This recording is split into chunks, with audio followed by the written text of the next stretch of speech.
and rescue at evacuation operation sa Purok Busngol, Barangay Santa Lourdes, Puerto Princesa City dahil sa malakas na pag-ulan dulot ng bagyong Krising at pinalakas pang habagat noong ika-18 ng Hulyo taong kasalukuyan. Pinangunahan ni Police Executive Master Sergeant Dennis S. Macho, USPO, ang operasyon sakay ng utility vehicle ng 2nd Special Operations Unit sa pakikipag-ugnayan sa mga opisyal ng barangay. Layunin ng operasyon na mailikas ang mga residenteng nakatira sa mga mabababang lugar at higit na naapektuhan ng pagbaha. Tinatayang nasa 30 individual ang nailikas, kabilang ang mga bata at matatanda at ligtas na naihatid sa mas ligtas na lugar. Ang mabilis at organisadong tugon ng SAR team ay nagresulta sa matagumpay na paglilikas ng lahat ng naapektuhang residente. Patuloy pa ring minomonitor ng 2nd Special Operations Unit Maritime Group ang sitwasyon sa lugar, katuwang iba pang ahensya ng pamahalaan at nakahandang magbigay ng karagdagang tulong kung kinakailangan. Sa pamamagitan ng ganitong mga hakbang,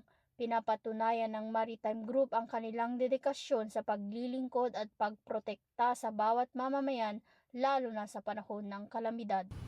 Mula dito sa Calapan City, Oriental, Mindoro, ako ang iyong PNN Correspondent Patrolwoman Ferlyn Joy Cawile, alagad ng batas, tagataguyod ng balitang pulis.